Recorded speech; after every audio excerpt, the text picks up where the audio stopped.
우리 예수님께서 이 땅에 우리를 위하여 오셨습니다.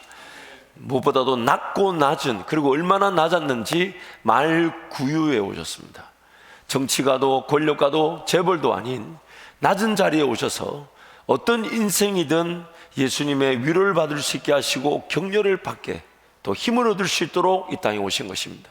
무엇보다도 예수님은 우리를 위해 죽어주실 뿐만 아니라 우리의 인생길을 인도하셔야 하기 때문에 어떤 수준, 어떤 상태, 어떤 환경, 어떤 상황에 있는 영혼들도 섬기시기 위해 가장 낮은 곳, 누울 자리가 없는 그 말구유에 태어나셨습니다. 그래서 지금 우리의 주가 되시고 우리의 하나님이 되시고 우리의 삶의 주인이 되어주시는 것입니다. 그러면 이번 성탄 여러분 그 예수님을 더욱더 영접하시고 예수님과 동행하며 예수 따르는 기회가 되시기를 축복합니다. 예수님의 이 땅에 오심이 진정한 복음이 되어 날마다 예수 바라보는 기쁨으로 살아가는 우리 성도들이 되시기를 축복합니다. 감사한 것은 하나님께서 우리에게 은혜를 베풀어 주셔서 이 지역을 사랑으로 섬길 수 있다는 게 감사한 거죠. 여러분 지금도 이제 저금통은 가지고 오셔도 좋고 받아간 저금통은 절대 여러분 염려하지 마시고 1년 내내 모으셨다가 내년에 또 가져오시면 됩니다. 그래서 지금 사랑나눔위원회에서 우리 원내동과 또 관저 1, 2동 또 과수원동의 주민센터에서 그 추천을 받아서 어려운 가정에 이제 그 크리스마스 선물을 전달 중에 있습니다. 또 지난 주간에 여러분 우리 지구별로 지역 주민들에게 그 한 끼 식사, 어려울 때 여러분을 위해서 한밭제일교회가 있습니다. 그리고 어려울 때 한 끼 드시고 힘내시라고 이렇게 한 끼 식사를 준비했어요. 처음 하는 사역이니까 저 나름대로 기도하면서 이게 음식이라 좀 부담스럽지 않을까라는 착각을 했던 것 같아요. 그래도 감사하게 또 지역 주민들에게 사랑을 받고 또 마음 편하게 다들 가져가 주시니까 너무 감사하고, 또 그 일을 위해서 우리 성도님들이 미리 배달원이 되어주시고 또 그것을 나누어 주셔서 귀한 사역에 동참해 주셔서 감사합니다. 그래서 여러분 앞으로도 우리 그렇게 기도하면 좋겠습니다. 하나님, 나의 삶에, 그리고 우리 가정에, 그리고 나의 일터에, 그리고 우리 교회가 하나님의 사랑의 섬김의 기회를 놓치지 않게 하여 주옵소서. 아멘. 얼마나 많이 가졌는가, 얼마나 잘 베풀 수 있는가, 이게 아니라 내 수준, 내 형편을 아시는 하나님께서 언제든지 야 너가 이거 한번 해볼래? 라고 했을 때 내 손에는 물고기 2마리와 보리떡 5개밖에 되지 않아도 하나님이 내 형편을 아시고 쓰시겠다 하면 장정만 5,000명이 먹게 하실 것이니까 얼마나 많이 가졌나 얼마나 적게 가졌나 이런 것에 따질 것이 아니라 하나님 내 삶이, 그리고 내 가정과 일터와 또한 우리 교회가 하나님께서 쓰신다 할 때에 기꺼이 쓰임받게 하여 주옵소서. 아멘. 기꺼이 쓰임받게 하여 주십시오. 이렇게도 기도하면 좋겠습니다. 오늘 이후로 하나님 누군가를 사랑할 기회가 있다면 단 한 기회도 놓치지 않고 사랑하게 하여 주옵소서. 아멘. 제가 어제 그렇게 기도하고 나니까 그래서 그런지 몰라도 이제 어제 오늘 이제 평상시에 연락 안 하던 사람들이 막 크리스마스라고 연락을 했어요. 근데 그 중에 하나는 참 꼴보기 싫은 놈이 하나 있었는데, 근데 제가 방금 뭐라고 기도했냐면 어떤 사랑의 기회도 놓치지 말자 그래서 미운 놈 떡 하나 더 주는 마음으로 기꺼이 답을 해줘서 전혀 제 마음에 없는 하나님의 복이 임할지어다, 하나님의 큰 은혜가 주실 겁니다라고 그게 답해줘 놓고 보니까 한편으로는 잘했다 생각이 듭니다. 물론 한편으로는 아직 꼴보기 싫어요. 근데 그러나 여러분 잊지 마세요. 하나님께서 우리를 사랑할 수 있도록 먼저 나를 사랑해 주셨습니다. 그래서 여러분 모든 우리 성도의 삶에 또 가정의 일터가 또 우리 교회가 언제든 어느 때든 사랑의 기회를 놓치지 않고 쓰임받는 행복한 복의 근원이 되시기를 축복합니다. 아멘. 옆에 분에게 한번 그렇게 축복하시죠. 그래서 제가 밥 사겠습니다 이렇게 한번.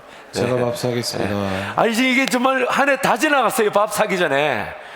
아니 제발 부탁이네 여러분, 사랑을 실천하시기를 축복합니다.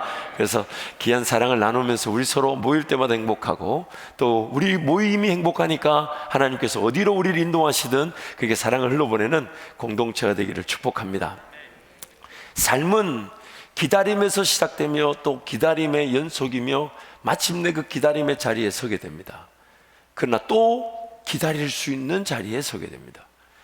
그래서 우리는 그 기다림을 잘 이해해야 합니다.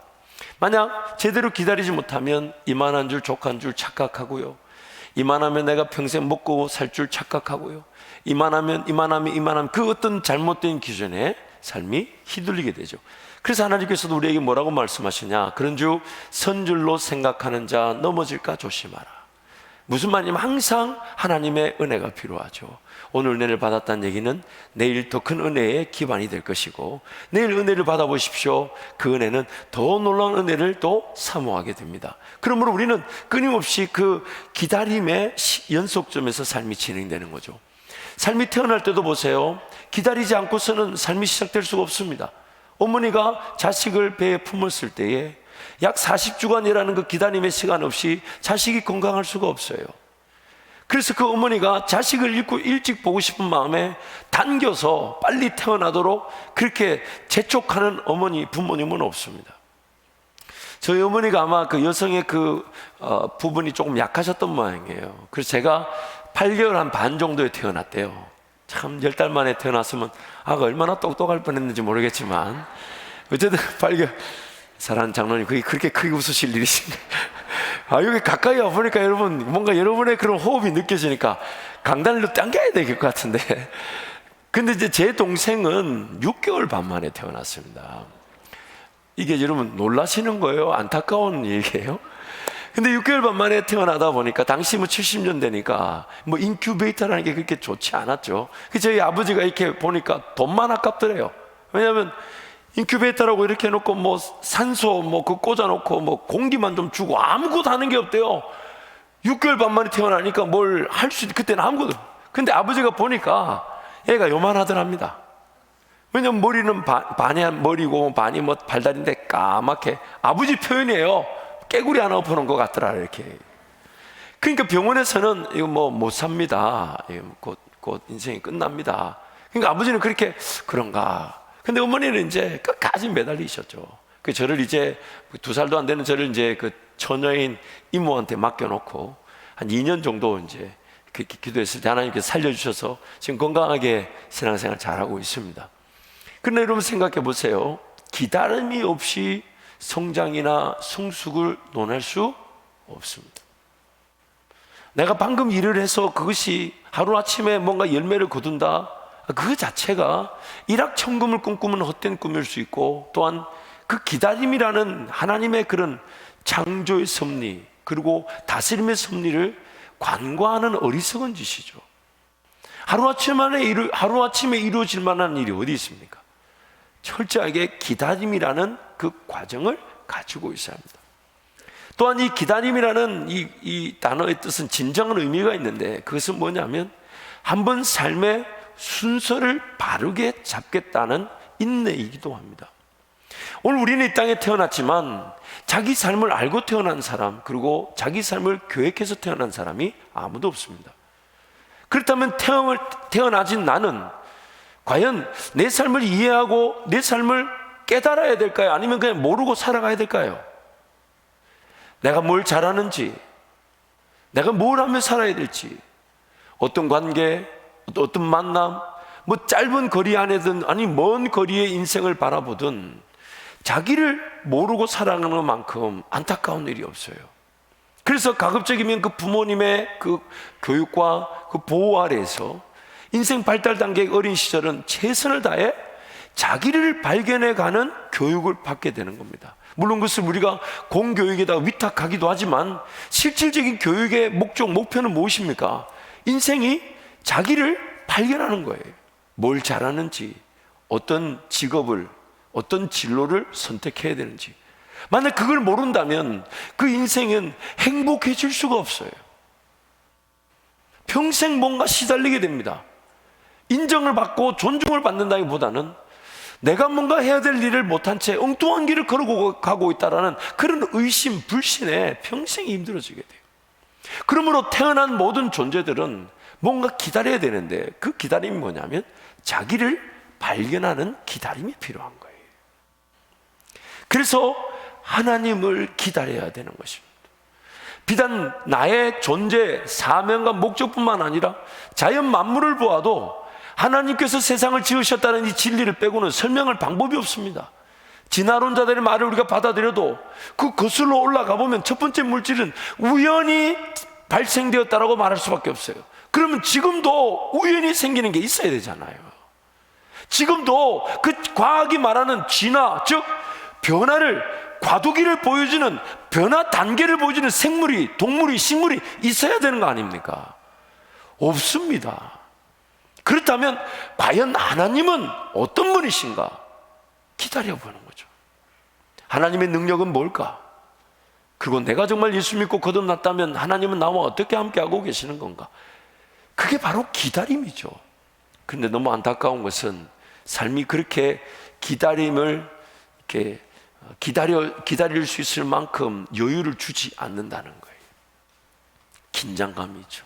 마치 농사를 지은 밭에 내가 뭘 심어야 될지를 고민하고 연구하고 여러 가지를 타진해 보는 중에도 심지 않은 그 밭에 그런 잡초들이 무성히 나는 것처럼 뭔가 내가 삶을 이해하지 못하고 내 사명, 내 장점 이런 걸 몰라도 삶은 사라져야만 하는 긴장감 속에 있습니다. 그래서 그 긴장감 속에서 하나님을 찾는 거죠. 하나님을 의지하는 거죠. 하나님, 이대로 그냥 무턱대고 사라져서는 안 됩니다. 하나님, 내 삶을 이해하지 못한 채 얼마나 더 살지 하나님 시간에 달려있지만은 이 땅에 남겨져 있는 동안에 제 삶은 하나님의 그 목적, 즉 나를 지으신 그 목적, 나를 지으신 그 하나님의 이유, 거기에 맞춰 살아가기를 원합니다. 그러면서 하나님의 은혜를 간구하는 것이 창조의 목적이었습니다. 그래서 아담과 하와는 아무것도 요구받지 않았어요. 오직 한 가지, 그 에덴 동산에서 하나님이 갖고 오신 세상에서 먹고 마시면서 하나님을 기다리는 거였어요. 그리고 하나님이 만나주시고 알게 해주시고 경험하게 될 때 그 기쁨으로 하나님을 예배하는 삶, 그것이 창조의 목적이었는데 사람이 죄를 짓고 하나님을 거절하게 되면서 이제 이 하나님을 기다릴 줄 모르게 되었어요. 하나님을 기다리려고 하지 않아요. 그러면서 당장에 눈앞에 코앞에 닥친 인생살이를 살아야 되는 그 부담으로만 삽니다. 누가 나를 대신해서 일해주지 않으니 먹어야 되고 마셔야 되고 입어야 되는 그 부담감, 그거라도 해야지. 그러다 보니까 하나님조차도 그 일에 동원되어져서 내 먹는 데 마시는 데 있는 문제를 해결하기 위해 해결해 달라고. 물론 여러분 그 은혜도 분명히 있습니다. 하나님이 도우십니다. 그러나 하나님의 궁극적인 목적이 뭡니까? 우리 삶의 궁극적인 자세가 뭡니까? 원래는 하나님 그분을 기다리는 거였어요. 하나님 그분을 신뢰하고, 그래서 하나님 그분을 의지하는 것인데 우리가 그 하나님을 기다릴 줄 모른다는 거예요. 그러다 보니까 나도 모르게 어느 순간 여기 와 버렸어요. 전 여러분 만날 줄 꿈에도 몰랐습니다. 대전에 와서 살 줄은 아이고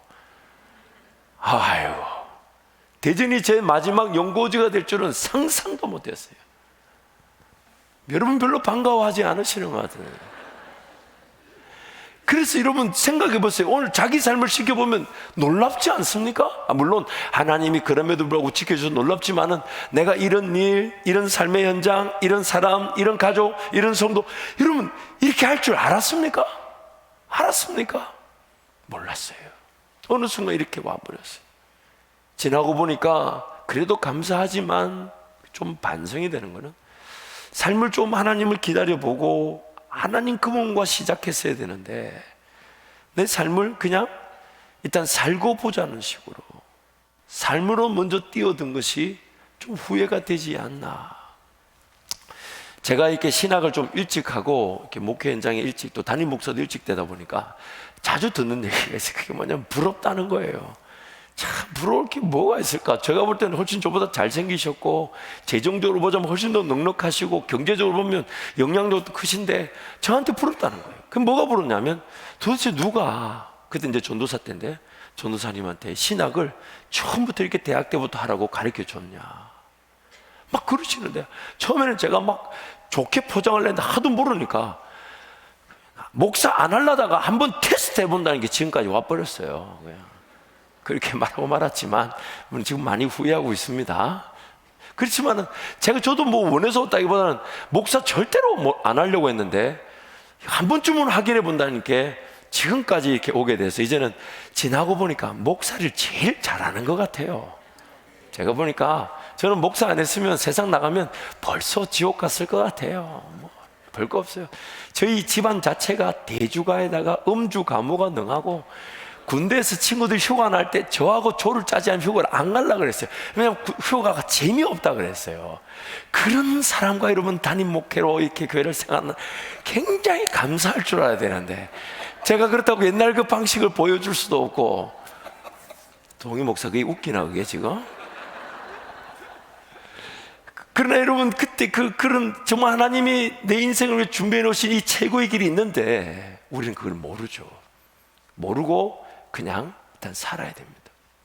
그게 바로 오늘 우리의 아픔인 거예요. 그럼에도 불구하고 하나님은 그 삶을 먼저 산다고 뛰어든 나의 연약한 부족함에도 나를 기다려 주셨고, 나를 이해해 주시고, 은혜를 베풀어 주셨고, 그래서 오늘 우리 이렇게라도 하나님을 예배하고 또 하나님을 기대할 수 있게 된 거 아닙니까? 그럼 여러분, 하나님을 기다려야 합니다. 하나님을 기다려. 그래서 여러분, 하나님을 기다린다는 것은 먼 미래에 예수님이 우리를 심판하러 오시면서 구원하러 오실 재림의 날만을 무조건 그냥 막연하게 기다림을 의미한 게 아닙니다. 또한 그 예수님은 오늘 성령으로 우리와 함께 하셔서 우리 인생의 목자가 되시니까, 기다린다는 것은 미래의 예수님만을 의미하는 것이 아니라 오늘 살아갈 힘을 또 기다리는 것이에요. 오늘 하나님 나에게 주실 지혜, 오늘 하나님 나에게 주실 인도하심, 오늘 꿈을 꾸게 하실 것들, 오늘 계획하게 하실 것들, 오늘 따르게 하실 것들, 오늘 만나게 하실 것들.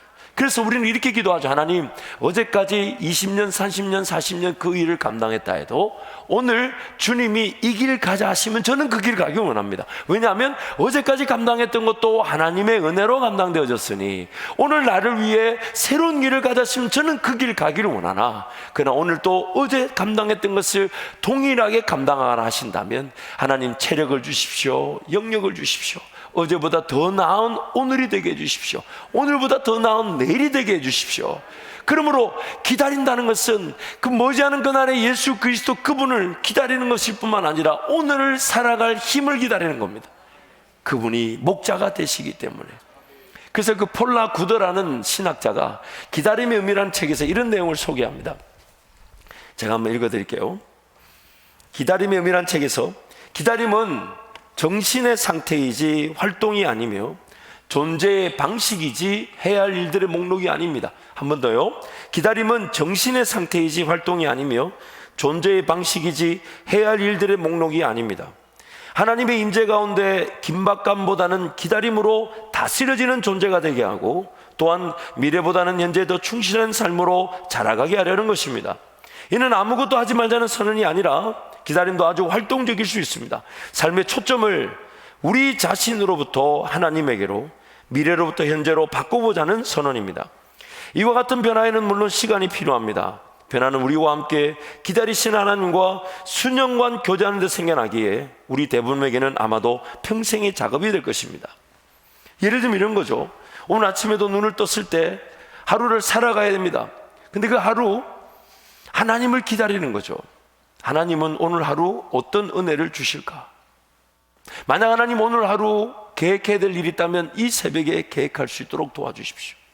오늘 하루 제가 모르는 뭔가 경험이 있다면 그 경험의 자리에서 당황하거나 방황하지 않게 하시고 그 경험을 온전히 누리게 하여 주십시오. 배울 것은 배우게 하여 주십시오. 따를 것은 따르게 해 주십시오. 그러나 그 무엇보다도 오늘 하나님 그 임재 아래 거하게 하시고 하나님을 즐거워하게 하시고 하나님을 기뻐하게 하여 주십시오. 그게 하나님을 기다리는 것이죠. 그게 바로 현재를 살아가는 우리의 신앙, 즉 기다림이라는 것입니다. 그래서 우리는 지금 하나님을 기다리기에 이 자리에 달려나왔습니다. 하나님께서 우리를 지켜주셔서 감사하고 또 베푸실 은혜에 기대하고, 그리고 나와 함께 동행하실 하나님을 기다리는 거예요. 그러니까 여러분, 삶의 마지막 날, 마지막 시간에 반성하듯 그러나 하나님 은혜에 감사하는 기도, 그런 기도도 감사하지만 하루를 살아가기 전에 새벽에 하나님께 시간을 드리는 건 얼마나 귀할까요? 또 살고 보고 난 다음에 기도하세요. 그것도 감사하다니까요. 살고 보고 난 다음에도 기도하는 것도 감사하지만 오늘 하루 시작하기 전에 하나님, 오늘 하루를 하나님께 맡겨드리고 싶습니다. 하나님, 제 어리석은 선택이 되지 않게 도와주십시오. 어리석은 결정이 되지 않게 도와주십시오. 하나님을 더욱 느끼는 하루가 되게 해주십시오. 주님을 따라가는 하루가 되게 해주십시오. 주님의 계획을 발견하게 도와주십시오. 주님의 인도하심을 따르게 도와주십시오.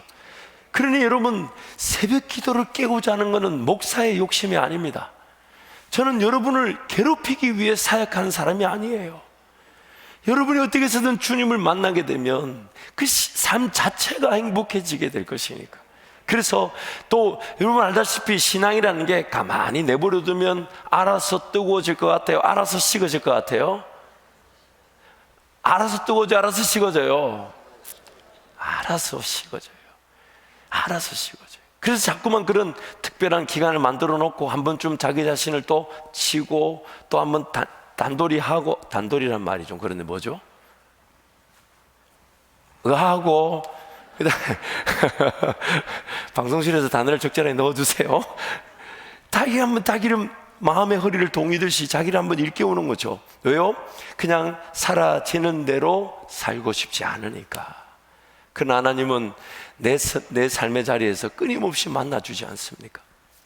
여러분, 자식이 뭔가 잘못된 결정과 선택을 할 때 우리 어떻게 해서든 그 자식의 선택과 결정을 알려주고 싶어 하죠. 그러나 기어이 그 잘못된 선택과 결정을 하겠다 그러면 자식 이기는 부모 없습니다. 못 이겨요. 어떻게 이길 겁니까? 그 다크 나라 갔다가 어떻게 뭐 막을 수도 없고. 하나님이 우리를 보실 때 그래요.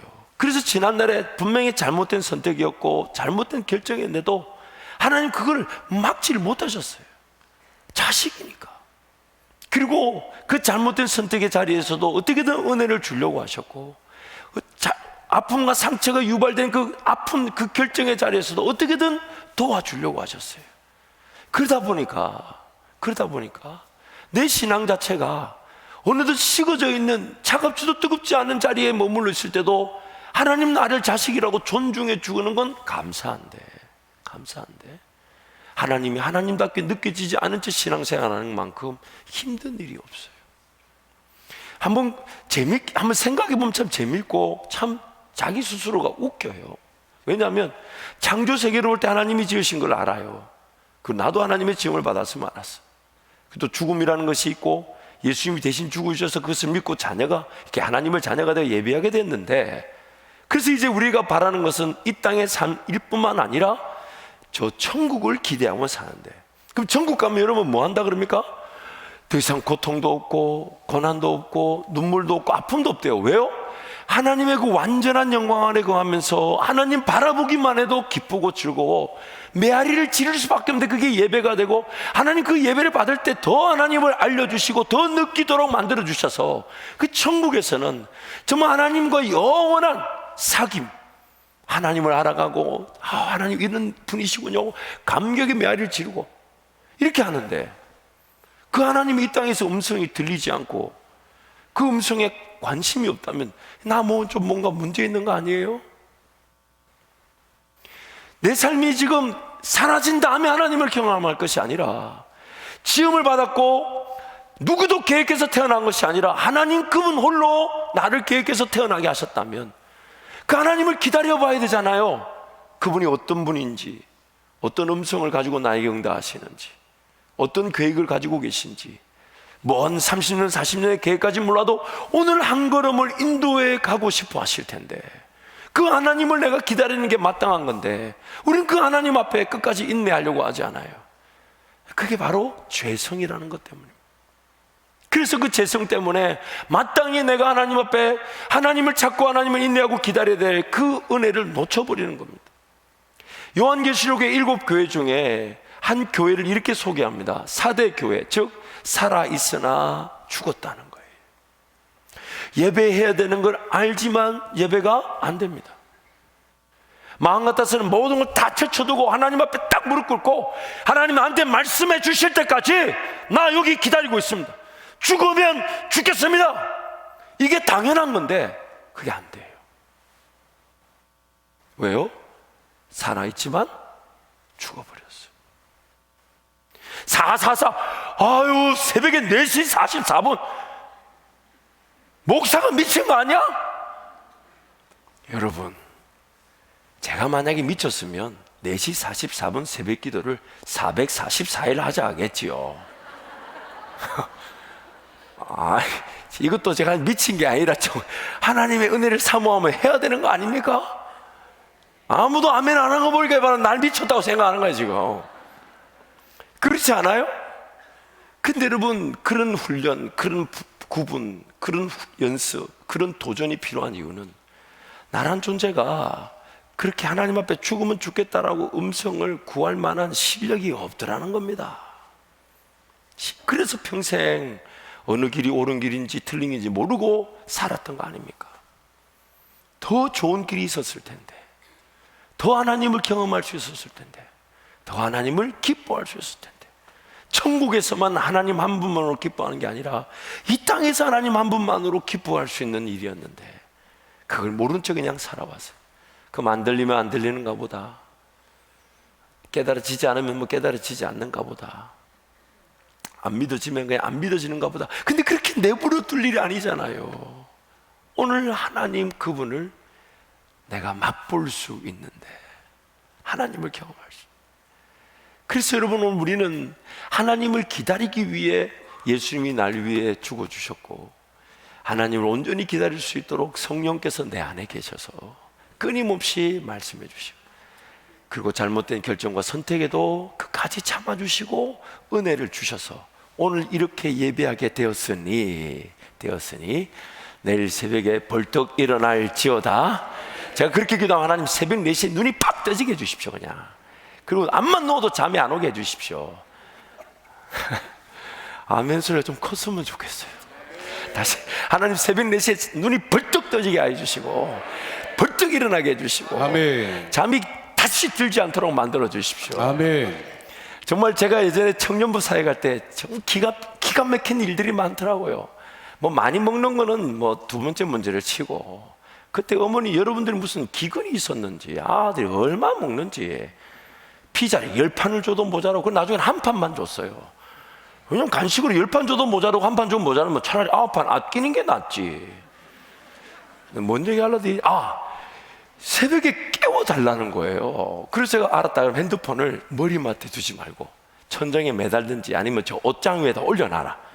그리고 알람도 제가 골라줬어요. 알람 소리가 뭐냐면 뺑뺑뺑 하는 걸로 골라줬어요. 그래가지고 그걸 올려놔라, 전화할게. 그 전화를 했는데 전화가 딱 하자마자 전화기가 꺼져 있으니 소리세면 이게 뭔 일이지? 분명히 깨워달라 했는데, 그리고 새벽기도 안 나왔어요. 그럼 뭐 저는 그냥 배터리가 뭐 다 됐든지 꺼졌겠지 이렇게 생각했는데, 세상에 자기 입으로 친구한테 얘기했어요. 목사한테 전화로 깨워달라고 했고 전화 올까 봐 전화기를 껐다는 거예요. 무슨 일이에요 이게 지금? 처음부터 나한테 부탁을 하지 말지. 그래가지고 그 친구를 내가 어떻게 도우려고 하다가 별 방법을, 위에다가 물 바가지를 놓고 4시가 되면 물이 뒤집어지게 한다든지, 그래가지고 인터넷 찾아보니까 기가 막힌 제품이 있더만요. 침대가 시간을 정해놓으면 벌떡 일어나더만. 침대가 일어나요. 사람이 일어나는 게 아니고 침대가 이렇게 유압으로 벌떡 일어나. 그 사람이 그냥 일어날 수밖에 없는, 야, 그런 침대를 팔아야 되는 건지. 그만큼 우리가, 물론 뭐 꼭 새벽을 깨우는 것만이 신앙의 전부인 것처럼 제가 강조하고 있습니다. 그렇지만 꼭 그것만이 아니라 뭔가 하나님을 기다려야 된다는 것에 알면서도 그 하나님을 기다릴 줄 모르고 또 기다릴 마음이 없는 우리의 연약함, 정말 하나님의 은혜가 필요한 것이죠. 오늘 본문 마태복음 25장은 유대인의 그 풍습을 예수님이 가지고 오셔서 비유로 말씀해 주셨어요. 유대인의 풍습은 신랑이 결혼한 신부와 함께 그 잔치 자리 와서 이제 리셉션이라 하죠. 왜? 그런 친구들과 함께 잔치를 벌이는 그 신랑 신부를 기다리거나, 혹은 어떤 경우는 신랑이 신부의 집에 와서, 그래서 신부의 집에서 잔치를 벌일 때 그 신랑을 기다리는 들러리들을 지금 설명하고 있는 겁니다. 그래서 그 신랑을 기다리는 들러리가 10명의 처녀가 있었는데 5은 슬기롭고 5은 미련했다는 거예요. 근데 그 두 부류 다 인간적인 조건, 어떤 사람이 가질 만한 그런 실력과 능력의 측면에서 보자면 둘 다 실력과 능력이 없었어요. 왜냐하면 성경이 이렇게 말하잖아요.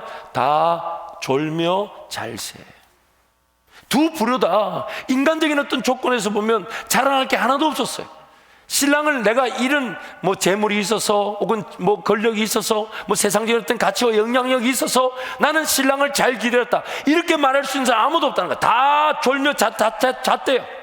그런데 누가 슬기롭고 누가 미련했냐? 불을 켜서 신랑이 오는 길을 예비할 때에 그 불을 기름 없이 불을 켠 그 여인이 처녀들이 미련했다는 거예요. 왜냐하면 기름 없는 그 등불의 불은 오래 갈 수가 없기 때문입니다. 예수님이 마치 우회적으로 우리에게 메시지를 던지듯이 가서 살 수 있는 것도 아니라고 강조하시는 것 같아요. 우리 신앙의 핵심이 뭡니까? 여러분, 예수 잘 믿든 안 믿든 여러분은 다 그리스도의 향기고 예수 그리스도의 빛과 소금입니다. 내가 예수 믿고 자녀가 되는 순간부터 나는 내가 알든 모르든 믿든 안 믿든 간에 우리는 그리스도의 향기를 나타낼 수밖에 없는 사람들이에요. 그런데 그 그리스도의 향기를 나타낼 수밖에 없는 삶에 성령 하나님이 없이 그리스도인의 삶을 살아가고자 한다는 그 자체가 기름 없이 심지에 불을 붙이는 겁니다. 지금 이 슬기로운 여인 다섯과 미련한 여인 다섯은 교회 바깥에 있는 사람들을 얘기하는 게 아니에요. 신랑을 기다리는, 예수님을 기다리는 사람들을 말하는 거예요. 이 예배당 안에 예수님이 다시 오심을 알고 다시 오시는 그날이 오늘 밤이면 우리는 더 할렐루야 아멘 하며 주님을 맞이할 줄 알고 이 땅에 예배하는 공동체로 살아가는데, 이 예배당 안에 자신의 죽음에 대해서, 그리고 예수님의 대속에 대해서, 그리고 하나님의 창조에 대해서, 머지않은 그날 영원한 천국에서 영원한 예배를 드리며 살아갈 것을 기대하는 내가, 예수님을 기다리는 내가, 그 예수님의 정작 그 구원의 잔치에 들어가지 못할 어리석은 여인일 수 있다는 겁니다. 삶의 초점이 성령과 함께 살아가는, 즉 성령의 기름으로 불이 붙어야 되는데 내가 나를 태우는 겁니다. 내 열심으로, 내 최선으로. 과연 이렇게 선택하는 게 맞는지, 이것이 10년, 20년 나만의 가치를 위해 훈련받고 단련되어 세워지는 자리인지, 그 가운데 하나님의 꿈은 뭔지, 하나님의 비전은 뭔지, 이런 거 다 무시해버리고 당장에 돈 많이 벌어야지, 뭐 더 좋은 높은 위치에 가야지, 일단 나부터 좀 안정적이고 봐야지, 자기 자신을 소진시키는 겁니다. 기름이 없는 심지가 불타는 겁니다. 그래서 하나님의 사명을 또 알고 자기를 통해 이스라엘 백성들을 구원할 것을 알고 있었던 모세도 성령이 아닌 자기 실력으로 그 사명을 감당하려고 했을 때 광야로 도망가게 됐고 40년 동안 그렇게 인생이 끝날 뻔했었습니다. 그러나 그런 인생에도 하나님 찾아오셔서 보여주셨던 그림은 떨기나무에 불은 붙었지만 떨기나무가 타지 않는 거예요. 성령의 불로 시작하자는 거예요. 예수님께서 구원받은 자들이 가질 위기에 대해서, 구원받지 못한 교회 바깥의 사람들이 아니라 예수 믿고 거듭났다고 믿는 그 사람들이 가지는 위기를 이렇게 설명하셨어요. 그 내면의 세계가 예수 십자가의 은혜로 용서함을 받듯 비고 소재되고 수리되고 청소되었지만 그 빈 공간 그대로 두게 되면 그 안에 있던 쫓겨나갔던 귀신이 7을 데리고 다시 들어온다는 거예요. 오늘 우리의 삶이 빛과 소금의 역할을 감당하며 사는 것인데, 그래서 내 삶은 하나님의 것이고 하나님께서 나를 통해 영광을 받으시나 내가 그 영광의 길을 걸어갈 때 꿈이 이루어지고 비전이 이루어지고 내 삶도 행복하게 되는 것이니까, 그래서 그 길을 걸어가는 것인데, 그 길을 성령 하나님과 동행함 없이 걸어가는 안타까움. 그러다 보니까 자기 스스로가 지쳐버려요. 육체적으로는 질병에 걸리기도 하고, 물론 그 질병에 걸린다는 것이 꼭 그것만의 인과관계에 있지는 않아요. 어떤 유전적인 요소나 환경 상황, 여러 총체적인 요소가 있겠지만 지쳐 쓰러져 버려요. 그 성장한 성령의 불이 붙지 못해서 그냥 꺼져버린 것처럼 그렇게 살아가고 있을 수 있어요. 살아있으나 죽은 존재로, 살아있으나 죽은 존재로. 그래서 지금 예수님이 마태복음 25장에서 예수님의 그 재림을 기다리며 오늘을 살아가는 성도들의 모습을 성령의 기름에 불이 붙은 인생으로 말씀해 주고 계신 겁니다. 사랑하는 성도 여러분, 성령 하나님은 우리로 하여금 오늘 믿어지지 않았던 예수님이 믿어지게 하셨어요. 아무나 예수 믿는 게 아니잖아요. 길거리에 보세요. 아무나 예수님을 영접하는 게 아니에요. 그렇다면 이제부터는 내 안에 나에게 믿음을 주셔서 예수님을 믿어지게 하신 성령 하나님을 기다리는 겁니다. 기다리는 겁니다. 그분이 나에게 무엇을 알려주실까? 무엇을 가르쳐 주실까? 어디로 인도하실까? 어떤 길에서 나는 처음에는 좀 두렵고 떨려도 걸어가면 걸어갈수록 내가 이 길을 왔었어야만 했구나. 그래서 여러분, 저는 아버지 때문에 그 목사에 대한 편견이 있었지만은 제가 이 길 걸어오니까 저는 정말 목사가 인생 최고의 행복입니다. 최고. 우리 김동희 목사만 또 아멘 안 해. 그래서 저는 뭐 자식이 셋이지만 셋 다 그 오로지 전임 사역자의 길을 다 갔으면 좋겠어요. 특히 그 아들은 그랬으면 좋겠어요. 여기 아들도 없고 엄마도 없으니까 자신 있게 얘기하면 뭐 여러분 생각해 보세요. 할아버지 목사, 아버지 목사, 3대가 목사는 그 뻗을 자리를 보고 다리를 뻗으라고. 그렇죠. 뭐 하겠어요. 다른 데 소망이 없어요. 그래서 지금 제가 끝까지 참고 기다립니다. 근데 감사한 건 아빠, 내가 무슨 전공을 해야 될지 다 살펴봤는데 마음에 드는 전공이 없다는 거예요. 입에서 이만큼 나왔지만 그래도 끝까지 기도하고 잘 찾아봐. 그러나 제 마음에는 하나님 잘 몰아가 주셔가지고 그게 외딴 길이 아닌 여러 선택지가 있는 중에 최고의 좋은 길인 줄 알고 선택할 수 있도록 아들 마음을 붙잡아 주옵소서. 얼마나 감사한 기도입니까? 그래 여러분, 살아보십시오. 천국에 가서 하나님 앞에 서게 된 날 하나님 내 삶을 평가하실 때에 우리 모두가 그 사명에 따라 하나님의 그 은혜를 감사함으로 평가를 받을 것인데, 직접적으로 복음을 전하며 교회를 섬길 수 있는 게 얼마나 행복인지 모릅니다. 아무도 아멘을 안 하는 게 신앙이 좋은 게 아니에요. 그러므로 오늘 우리는 하나님을 기다려야 됩니다. 먼 미래의 하나님이 아니라 오늘 나의 삶의 인도자가 되시는 하나님, 오늘 나의 삶의, 내 삶의 주관자가 되시는 하나님, 내 잘못된 결정과 선택에도 나를 용서하시고 품어주시고 끝까지 어떻게든 그 은혜의 길을 걷도록 오늘까지 왔으나 내 그 잘못된 선택과 결정이 반복되고 하니까 나로 하여금 식어지게 만들고, 나로 하여금 눈이 가려지게 만들고, 나로 하여금 믿음이 없이 만들어버렸어요. 그러다 보니까 살아있으나 죽은 것처럼 됐단 말이에요. 살아있으나 하나님의 나라를 볼 줄 없게 됐단 말이에요. 저 천국 가면 하나님 면대면으로 만날 줄 알고 이 자리에 왔는데도 지금 하나님이 궁금하지 않게 되어버렸단 말이에요. 그러나 하나님 반드시 우리를 살려주실 것이니까. 그래서 여러분, 지난주에 제가 말씀을 전했잖아요. 우리 인생이 그렇게 내 인간적인 힘으로 불타 거의 소진되어 재가 되어 버릴 판인데 그 가운데서 나를 끄집어내신다는 거예요. 불에서 꺼낸 그슬린 나무. 근데 여러분, 감사한 건요, 나무가 이만큼 장작으로 쓸만하든지 아니면 손톱밖에 남지 않아도 기름에 넣어지게 되면 심지가 될 수 있다는 거예요. 심지가. 그래서 우리 주님이 이 땅에 오실 때 이사야가 이렇게 예언했지 않습니까? 예수 그리스도는 상한 갈대를 꺾지도 아니하시고 또 뭐라고 하십니까? 꺼져가는 불을 끄지 않으신다. 인생의 기회를 주기를 원하시는 거예요. 그래서 여러분, 이 말씀이 오늘 여러분의 그 심령을 찔러 쪼개 대 영안이 열려지기를 축복합니다. 하나님을 기다리는 기도가 살아나게 될 것입니다. 하나님을 의지하는 예배가 살아나게 될 것입니다. 하나님을 더욱 바라보며 기다릴 줄 아는 신앙의 맛을 맛보게 될 것입니다. 무엇보다도 여러분, 죽으면 죽을지언정 하나님 앞에 인내하는 그 은혜가 누려지시기를 축복합니다. 말씀을 정리하겠습니다.